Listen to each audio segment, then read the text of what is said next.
alrededor de eventos en el mundo que a la luz de las Sagradas Escrituras se están cumpliendo, podemos corroborar y confirmar que verdaderamente la Biblia es la palabra de Dios. Vamos a titular esta serie El poder que detiene al anticristo. El poder que detiene al anticristo. ¿Qué quiero decir con esto? Bueno, dentro del cristianismo han habido varias controversias, especulaciones, hipótesis, etcétera, etcétera, respecto al orden de las profecías. Y esta es la razón por la cual dentro del cristianismo escuchamos palabras como pretribulacionismo, posttribulacionismo, amilianismo, postmilianismo, etcétera, etcétera. ¿Qué quiero decir con esto? Bueno, cuando decimos pretribulacionismo, está dándonos a entender este término que antes de la tribulación va a venir el arrebatamiento de la iglesia. En este caso, ¿verdad? Nosotros formamos parte de esta área de la escatología. Creo firmemente, como lo quiero demostrar a través de las Sagradas Escrituras, de que la iglesia no va a atravesar la gran tribulación. Por eso se llama pre significa antes tribulacionismo, antes de la tribulación. Cuando hablamos del post-tribulacionismo, hablamos de personas o cristianos que creen que es hasta la segunda venida de Jesucristo, junto con el arrebatamiento, que se llevan a cabo estos dos eventos. O sea, en la segunda venida de Jesucristo viene el arrebatamiento y al mismo tiempo Él desciende del cielo, lo cual pues ya es muy, pero muy difícil de sostener. Y luego tenemos el amilianismo, cristianos que creen que ya todas las profecías se cumplieron, que todo sucedió en el año 70 después de Cristo, que las profecías del Apocalipsis también ya se ha cumplido, que la semana 70 de Daniel ya se ha cumplido. Y entonces vemos estas diferentes posturas o perspectivas que existen, y esto es debido a que estamos ni más ni menos analizando, profundizando, escudriñando, penetrando en la mente de Dios. La Biblia es la mente de Dios revelada, y claro que no creo que haya ni siquiera un 5 o un 10% que podamos encontrar de la mente de Dios, dada nuestra finitud y nuestra limitación intelectual y también de comprensión. El apóstol Pablo escribió que todavía estamos mirando a través de como un espejo. Cuando éramos niños, 1 Corintios 13 dice Pablo, hablábamos como niños, pensábamos como niños. Cuando vamos creciendo, vamos desarrollando nuestra capacidad de comprensión. Y cuando ya llegamos a la edad adulta, pues ya tenemos un poquito más de madurez para poder percibir las cosas que nos rodean, entender cosas que no entendíamos ni en la infancia ni en la juventud. Y es exactamente igual con la vida cristiana. La vida cristiana tiene etapas, o sea, un recién convertido no puede entender el libro de Apocalipsis, ni Ezequiel, ni Daniel. Tiene que comenzar con la leche, igual que un recién nacido. Un bebé recién nacido no le puedes dar jamón, no le puedes dar una chuleta de puerco, ¿verdad? Porque se empacharía, se atragantaría, pero cuando va creciendo, después de un año de la leche de la mamá, ya brinca alimentos un poquito sólidos, que el gerbercito, que el jamoncito picado, y así el bebé, la naturaleza humana se va adaptando al alimento de acuerdo al crecimiento. Es exactamente igual en la vida espiritual. Dice el apóstol Pedro que crezcamos y deseemos la leche espiritual, que es la Biblia, como niños recién nacidos, para que crezcamos para salvación. Muy bien. Ahora, con este preámbulo puedo yo comenzar a entender claramente por qué hay estas diferentes posturas dentro del cristianismo, y no nos queda más que escudriñar las Escrituras, buscar cuál postura tiene más peso teológico, simplemente, ¿verdad? Y tratar de poder llegar a una solución. ¿Por qué creo esto? Porque no puede haber dos verdades. no puede haber tres verdades. O sea, algo tiene que ser, o una postura tiene que ser la real. Yo recuerdo cuando inicié mi vida cristiana, me eduqué con misioneros bautistas y me enseñaron bastante de la doctrina bautista. Estoy muy agradecido. Después estuve con hermanos pentecostales. Los hermanos bautistas, vivíamos en Acapulco, se fueron y comencé yo a recibir la doctrina pentecostal. Que todos desde luego somos hermanos en Cristo, ¿no? Pero la postura pentecostal tiene su perspectiva del bautismo del Espíritu Santo, de los dones espirituales, y después de los bautistas y los pentecostales, yo veo detrás de todo esto la mano de Dios. Para que yo pudiera ver el panorama de la mayor parte de las denominaciones, posturas de hermanos, y poder darme cuenta que yo tenía que llegar a un momento en el que tenía que decidir con cuál doctrina me iba a quedar, qué doctrina iba a enseñar, pero con convicción. Porque cuando predicamos la palabra, tiene que ser predicada con autoridad y con convicción.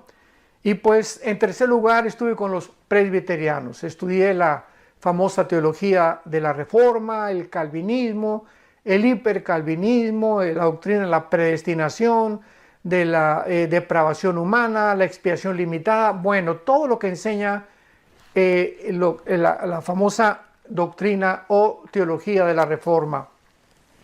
Y finalmente, pues yo tenía que encontrar un equilibrio. Fue lo que yo le pedí al Espíritu Santo, dame un equilibrio, Señor, ¿verdad? Porque todos mis hermanos tienen diferentes perspectivas y esto es bueno porque así dependemos unos de otros, o sea, no nos vamos a tachar de herejes, ni mucho menos, simplemente son enfoques diferentes por causa de falta de muchas piezas del rompecabezas en la Biblia que no hemos encontrado y otras veces por falta de estudio profundo de la palabra de Dios. Así que pues yo anhelo, ¿verdad?, que todos ustedes que nos escuchan y que ven estos videos y están aprendiendo de la Biblia, tú juzgues por ti mismo, después de analizar las evidencias que podamos presentar, realmente cómo pueden tener cabida dentro de tu alma, dentro de tu entendimiento, para que puedas trazar bien la palabra de verdad. Vamos a ver la primera y la segunda carta a los tesalonicenses, principalmente para examinar lo que el título de esta serie le he llamado el poder que detiene al anticristo. O sea, vamos a descubrir en estas dos cartas que el apóstol Pablo fue usado por Dios para una gran conversión de un gran número de residentes en la ciudad griega de Tesalónica.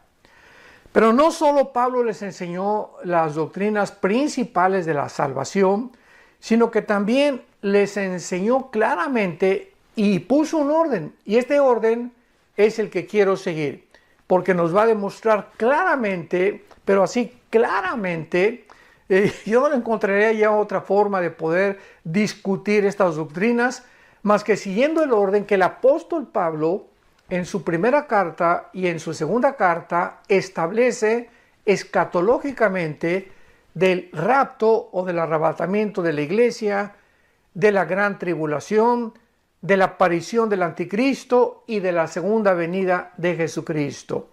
Entonces es importante ver esta cronología porque nos lleva a una conclusión que es a la que particularmente yo he llegado y a la que pienso que muchos de ustedes también honestamente van a llegar.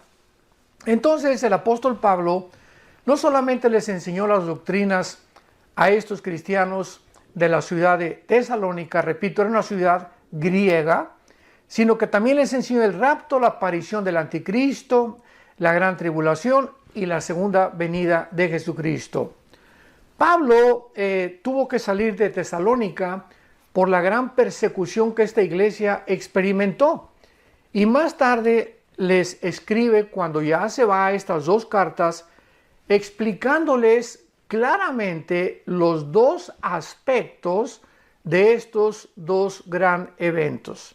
Repito, en estas dos cartas, Pablo tenía, guiado por el Espíritu Santo, que enseñarles los dos principales aspectos de estos dos eventos, del arrebatamiento de la iglesia y de la aparición del anticristo o la gran tribulación.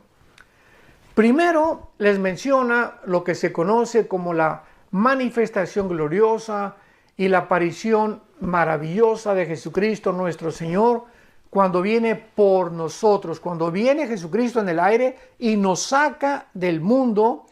Por eso se le llama arrebatamiento, o sea, arpazo en la palabra griega, que significa literalmente ser sacado súbitamente o ser arrebatado con fuerza, y del latín raptarus. Por eso son sinónimos, se puede usar rapto o se puede usar arrebatamiento. Y esto es no solamente una experiencia que tal vez seamos nosotros, esta generación que estamos viviendo, los que no vamos a experimentar lo que significa morir. O sea, esta doctrina del rapto, como lo vamos a ver, era un misterio. En el Antiguo Testamento no está. En los evangelios no la encontramos tampoco. Fue algo que Dios apartó de una forma soberana para enseñársela a un solo hombre. No se le enseñó a Juan, ni a Santiago, ni a Mateo, ni a Marcos, ni a Pedro, se le enseñó al apóstol Pablo. Esto nos muestra que Dios es soberano en cuanto a muchos secretos que Él tiene. Y Él puede enseñarle a Isaías cosas que no le enseñó a Malaquías, cosas que no le enseñó a Zacarías, cosas que no le enseñó a Sofonías, a todos los profetas menores y a los mayores del Antiguo Testamento, pero que cuando ponemos a todos estos profetas y todas estas revelaciones que Dios le dio tanto en el Antiguo Testamento como en el Nuevo Testamento a diferentes hombres, nos damos cuenta la consistencia de la verdad. O sea, ninguno de ellos se contradecía. Muchas cosas parecen que se contradecían, pero cuando las ponemos ya juntas, como dice el Salmo 119, la suma, la unión de tu palabra es la verdad. No podemos tomar una doctrina del Apocalipsis sin tener en cuenta el libro de Ezequiel y mucho menos el libro de Daniel y el libro de Zacarías.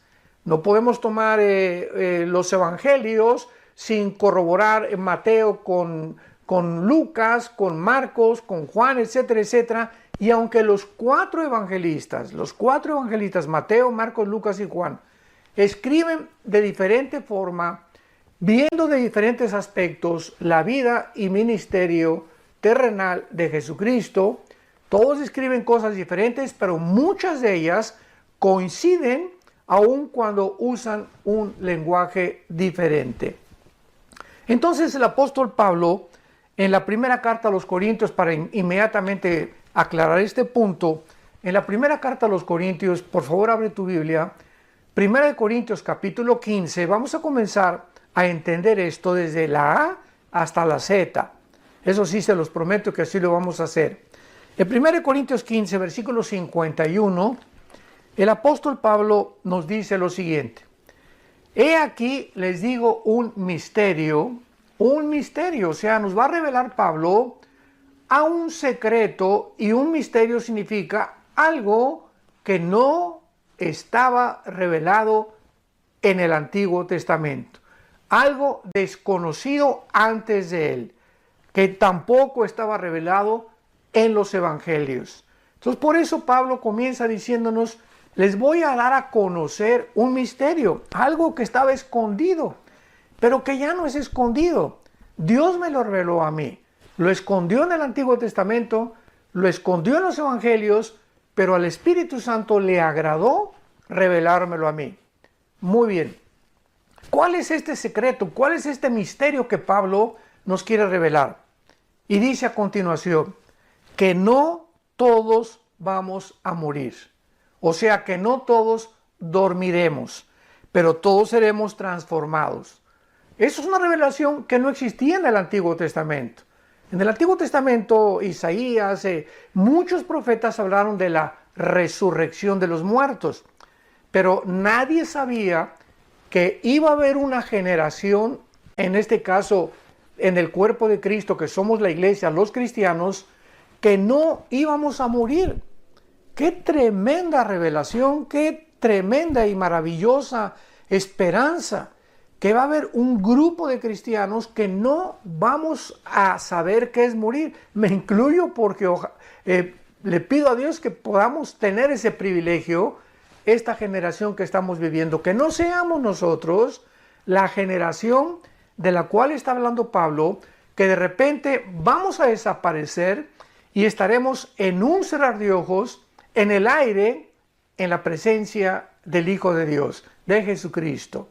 Entonces dice Pablo, no todos vamos a dormir, pero todos seremos transformados.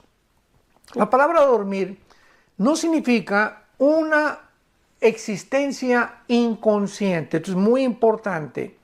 La palabra dormir se refiere al cuerpo físico siempre en la Biblia. Dormir es el cuerpo, pero la Biblia nos habla claramente, sin ningún lugar a dudas, que en el momento de la muerte, como en Génesis 35, etcétera, etcétera, sale de nuestro cuerpo el alma y el espíritu. En el momento de la muerte, tu alma y tu espíritu, mi alma y mi espíritu, sale inmediatamente del cuerpo y nos vamos, ¿verdad?, a la presencia de Dios, o los que no son cristianos, su alma y su espíritu salen para bajar al Sheol, que en el Nuevo Testamento se tradujo Hades, que es una transliteración del hebreo al griego. La palabra Sheol en el Antiguo Testamento se usó para el lugar no de la tumba, porque claramente nos muestra el Antiguo Testamento que en el Sheol las gentes estaban conscientes, tenían una existencia consciente. Muere Abraham y le dice Dios, serás reunido con tus padres, serás reunido con tus parientes, o sea, dándonos a entender el Espíritu Santo que al morir había un lugar donde todos los muertos justos, ¿verdad?, iban al mismo lugar y estaban reunidos juntos, esperando desde luego la muerte de Cristo en la cruz, porque ya cuando muere Cristo en la cruz, Él baja y saca a todos del Hades, de los que se encontraban en el lado del paraíso o del seno de Abraham. De esto ya he hablado en otras conferencias. Y ahora desde Cristo a nuestros días, de Cristo a nuestros días, todos los cristianos que han muerto desde Pentecostés hasta nuestros días del año 2021 en que nos encontramos. Ahorita estamos en el mes de abril, a finales del mes de abril estoy compartiendo esta conferencia. Todos los cristianos, en el momento de la muerte, salimos inmediatamente de nuestro cuerpo y nos vamos con el Señor, inmediatamente. Pero si tú no has muerto o yo no he muerto y el rapto viene tal vez acabando esta conferencia o mañana, un mes, no sabemos, 1 año, 2 años, no sabemos, si somos nosotros los que vamos a participar de esta maravillosa experiencia, de repente vamos a ser transformados. Vas a estar comiendo en un restaurante o manejando, un piloto en un avión, un chofer en un camión, un médico tal vez operando, o a lo mejor yo predicando, ¿verdad? No sabemos, pero si viene el arrebatamiento y viene el rapto de la iglesia, de repente vamos a desaparecer millones de personas, nuestra ropa se va a quedar ahí tirada y vamos en instantes, en milésimas de segundo, nuestro cuerpo corruptible, porque así nuestro cuerpo como lo tenemos no puede ser transportado al cielo, porque es un cuerpo que no puede heredar, la carne y la sangre no puede heredar lo invisible, lo incorruptible. Un cuerpo imperfecto no puede estar en un lugar perfecto. Entonces es lógico que nuestro cuerpo tiene que ser cambiado en milésimas de segundo para estar, repito, en la presencia de Jesús. Jesús vendrá en el aire y no va a tocar los pies en la tierra. Esta es la gran diferencia. Después ya hablaré de todo eso. En el rapto viene Jesús en el aire, nos saca del mundo, la iglesia sale del mundo, comienzan los 7 años de la tribulación y en la segunda venida Cristo desciende y toca el monte de los olivos. Zacarías capítulo 14, versículos 2 y 3. En la segunda venida, Él toca los pies en el monte de los olivos y en la segunda venida Él viene con nosotros. Dice Apocalipsis 19, en un caballo blanco y los ejércitos le seguían y todos nosotros venimos junto con Él a establecer su reino milenial o el reino mesiánico prometido a los profetas y al rey David en particular. Muy bien, continuamos en 1 Corintios 15. Quiero ir despacio, como lo puedes notar, que tenemos que ir despacio en el escudriñamiento y en la exposición de la palabra de Dios. Les digo un misterio, no todos vamos a dormir o a morir, pero todos seremos transformados. En un momento, en un abrir y cerrar de ojos, dice el apóstol Pablo, esto fue lo que Dios le reveló a la final trompeta. Porque se tocará la trompeta y los muertos en Cristo, o sea, si viene el rapto ahorita, para ir despacio, si viene el rapto ahorita, o mañana, o pasado, o la semana que entra, todos los que han muerto antes que nosotros, desde Pentecostés, porque esto es importante, en el rapto solamente nos vamos a ir todos los que formamos el cuerpo de Cristo. La Biblia le llama los que estamos en Cristo, porque cuando en Pentecostés vino el Espíritu Santo, el Espíritu Santo hizo algo que no había hecho jamás en la historia. Desciende el Espíritu Santo para hacer su morada, para convertirnos a nosotros, nuestro cuerpo convertirlo en el templo de Dios. Dice 1 Corintios 6, 19 y 20, que no sabéis que vuestro cuerpo, mi cuerpo, tu cuerpo es el templo donde Dios está viviendo. Esto es maravilloso. Somos el templo del Espíritu Santo. Entonces el Espíritu Santo en el momento en Pentecostés entró a hacer su morada. Ya en el Antiguo Testamento entraba y salía, entraba y salía.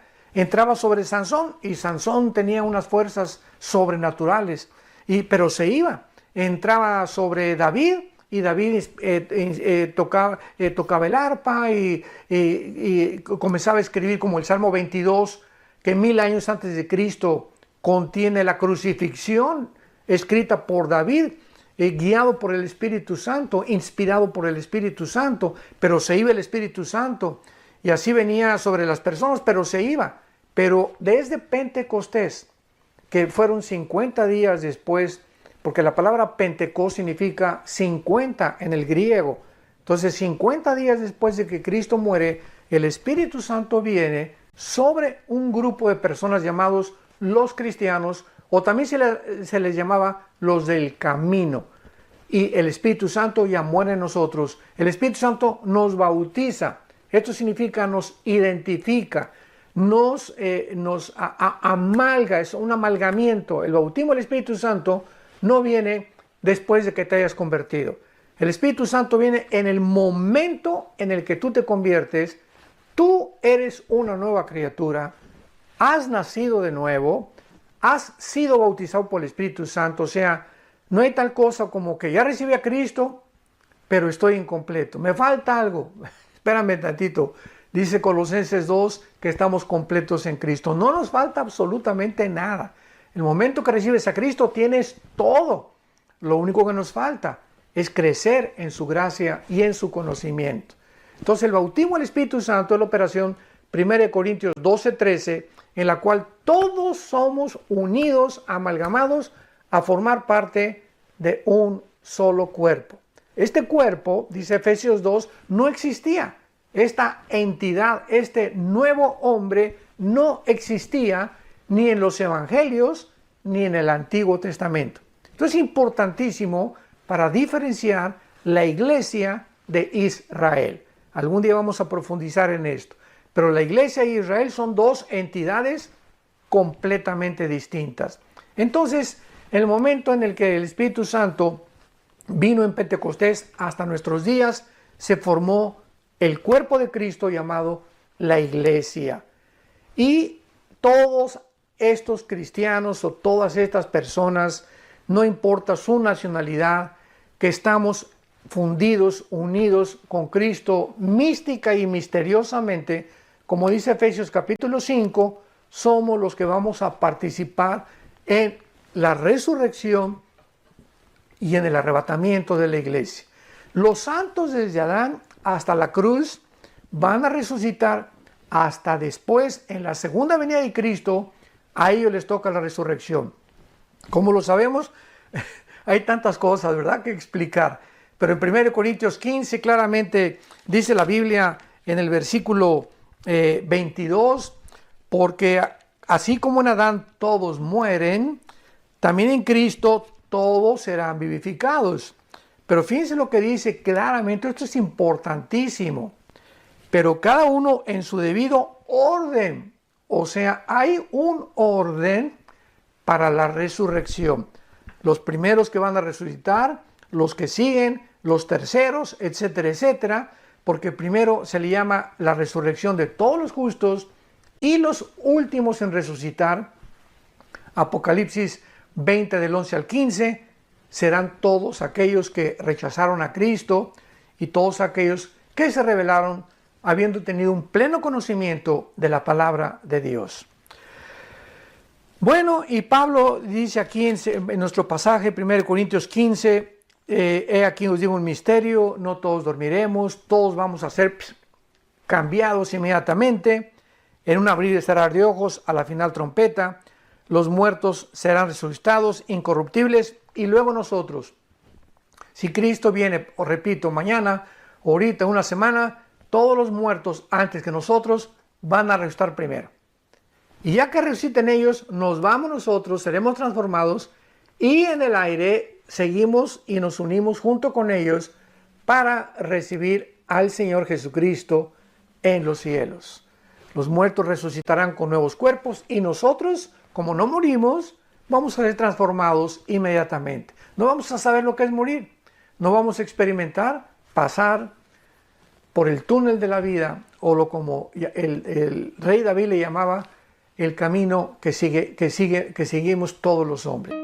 Así le llamaba David a la muerte, el camino de todos los hombres.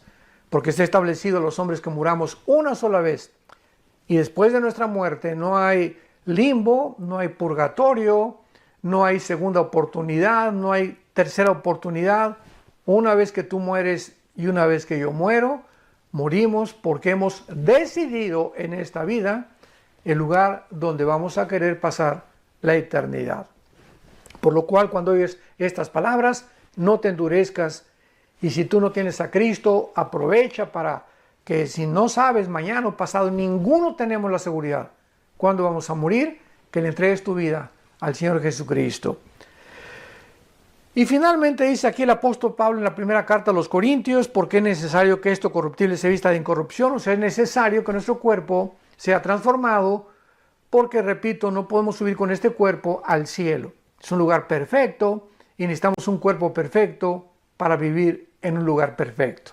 Es necesario que esto corruptible, o sea, corruptible, esto que se echa a perder, nuestro cuerpo, ¿verdad?, está corrompiéndose todos los días, millones de células mueren todos los días, hay una descomposición continua, no solamente de nosotros, sino del universo entero, y esto mortal se vista de inmortalidad.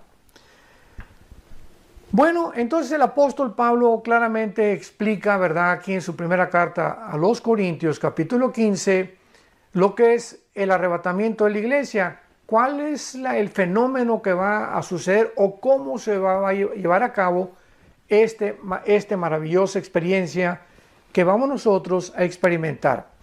Y en segundo lugar, en su primera carta a los tesalonicenses, ahora sí ya vamos a adentrarnos un poco más profundamente en estas dos cartas, pero repito, siempre me ha gustado, me encanta enseñar la palabra de Dios, pero la palabra de Dios tiene que ser enseñada expositivamente, tenemos que ir de una forma sistemática, y esto es muy importante para poder absorber, digerir, ahora sí que masticar y no atragantarnos claramente las enseñanzas del Espíritu Santo, pero más que nada tener hambre.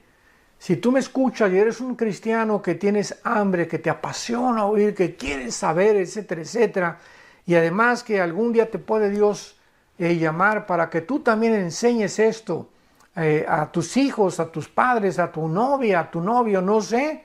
Dios te va a iluminar, porque necesitamos tener esa pasión de no solamente comer la palabra y enriquecer nuestro entendimiento y nuestro conocimiento de Dios, sino que Dios nos da para que nosotros demos. Nunca Dios nos da nada para que lo guardemos para nosotros. Dios le dijo a Abraham, te bendigo para que tú bendigas a los demás. Dios me da dinero para yo bendecir a los demás. Me dio Dios talentos para bendecir con mis talentos a los demás. Me da el don de la música, yo no lo tengo desde luego, para que tú con la música bendigas y sirvas a Dios. No hay nada. Dios te da casas, Dios te da propiedades, Dios te da todo para que no necesariamente que tengas que vender todo, pero simplemente, ¿verdad?, para que entiendas que somos administradores de la gracia de Dios. Como dice 1 Corintios capítulo 4 el apóstol Pablo. Somos administradores, nada más. Nada de lo que tenemos, nada, cero de lo que tenemos es nuestro. Todo lo hemos recibido por gracia. Muy bien. Ahora en la primera carta a los Tesalonicenses capítulo 4, versículo 13 en adelante, el apóstol Pablo ya con mucho más detalle ya explica más o menos el mecanismo de lo que es el arrebatamiento de la iglesia y demostrando claramente en el próximo capítulo, el capítulo 5 de su primera carta, la diferencia entre el arrebatamiento y el día del Señor. O sea, los 7 años de la tribulación que se definen con la palabra o con el término el día del Señor.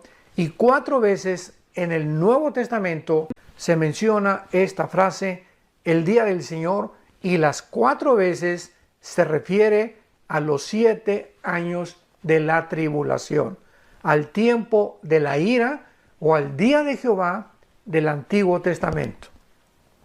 Y Pablo dice así, Primera de Tesalonicenses capítulo 4, versículo 15, por lo cual decimos esto en palabra del Señor. Es Cristo el que le enseñó esto al apóstol Pablo.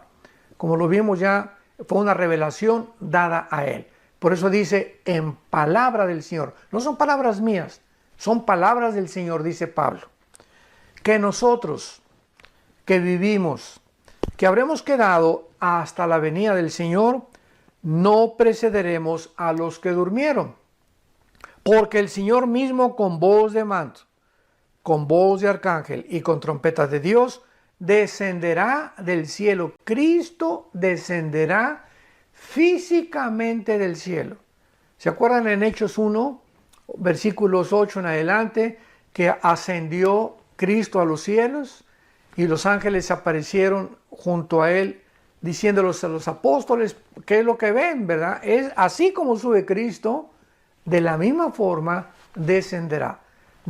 Imaginémonos esto, en el arrebatamiento va a descender del cielo, se va a detener a la mitad del cielo porque nadie lo va a ver más que nosotros, los que seamos arrebatados, y Él, así como resucitó con su cuerpo glorificado, nos uniremos con Él en el cielo para irnos con Él en el cielo, y mientras pasan los 7 años de la tribulación aquí en el mundo, estaremos en el cielo en lo que se llama el tribunal de Cristo. Romanos 14:10, 1 Corintios 3 del 10 en adelante, que será el bema en el griego, o tribunal, bema en griego, que significa que seremos los cristianos juzgados. A ver, con cuidado. Los cristianos, cuando muramos, vamos a ser juzgados, no por la salvación, porque la salvación no la podemos perder. Ya nuestra salvación fue conquistada, ganada en la muerte de Cristo. Él nos dio la salvación que tenemos, una salvación que no es nuestra, que nos es imputada por gracia y que gracias al sacrificio de Cristo tú y yo podemos reunirnos con Él en algún día. Entonces nuestra salvación, ¿verdad?, no tiene que ver ya en el tribunal de Cristo, en el bema, con B grande, bema en el griego de Cristo. Repito, Romanos 14:10, 1 Corintios 3 del 10 en adelante. Entonces ahí en el juicio de Cristo, en el tribunal de Cristo, vamos a ser juzgados por nuestras obras. Según de Corintios 5:10, cada quien Dios le dará lo que hicimos siendo cristianos, porque nuestra vida antes de ser cristianos fue borrada completamente. No hay nada de antes de ser cristianos que Dios nos va a sacar o a acusar, porque el que está en Cristo, nueva criatura es. Según de Corintios 5:17, somos una nueva creación. El que está en Cristo es una nueva creación. Las cosas viejas pasaron, todas son hechas nuevas. Entonces, en el tribunal de Cristo, vamos a ser juzgados por todos los dones y los talentos que Dios te dio. Los talentos que a mí me dio Dios. ¿Qué hicimos con todo lo que Dios nos dio? Las oportunidades que nos dio vergüenza hablar de Cristo ante la familia o ante los amigos o en tu trabajo, las oportunidades que Dios nos dio para poder ayudar a la obra de Dios, para sostener la obra de Dios, las oportunidades que Dios nos dio para poder usar nuestros talentos musicales. A lo mejor tú sabes tocar la guitarra o la batería o la trompeta o estudiaste música, el piano y nunca te has acercado en tu iglesia a decirle al pastor o al coordinador de la alabanza: hermano, tengo libres el domingo 2 horas, quiero cooperar con tocar con la alabanza, etcétera, etcétera. En fin, Dios nos va a juzgar conforme eso. Y muchos, dice 1 Corintios 3, del 10 en adelante, muchos cristianos serán avergonzados, porque casi ni fruto llevaron. Pasaron al cielo, decimos aquí en México vulgarmente, de panzazo, con 6 de calificación, ¿verdad? 5 es reprobado, 6 es ya así que raspando, ya 7 regular, 8 bien, 9 excelente, ya 10 de calificación es magnífico. Entonces muchos cristianos pasarán con un 6 de calificación. Recibieron a Cristo, tal vez tengan la salvación, pero sus frutos, ¿verdad?, fueron enterrados, no los utilizaron, y estos cristianos, aunque sean salvos, aunque estén en el cielo, serán avergonzados. Y serán los soldados rasos de la otra vida. Porque en la otra vida va a haber generales, coroneles, tenientes, cabos, ¿verdad? Va a haber cristianos, dice Apocalipsis 20, versículos 2 y 3, y vi tronos y los que fueron dignos de sentarse en ellos. O sea, no todos los cristianos ocuparemos un trono, que significa lugar de autoridad en la otra vida, sobre las otras naciones que habrá en la otra vida y que Dios designará de acuerdo a su soberanía. Muy bien. Entonces, dice Pablo que descenderá del cielo y los muertos en Cristo resucitarán primero. Y luego nosotros, ya lo vimos hace unos minutos, una vez que resuciten todos los muertos antes que nosotros, luego nosotros, versículo 17, los que estemos vivos, los que hayamos quedado, o sea, los que vivamos hasta que venga el rapto, seremos arrebatados. Arpazo, repito, el arpazo, escríbela. Es la palabra arpazo, tal como suena con A de Armando y con Z, arpazo, que significa seremos sacados, arrebatados, fuera del mundo, súbitamente, repentinamente, como lo vimos en Corintios, de una forma imperceptible, un parpadear de ojos, millones de personas desapareceremos de esta tierra.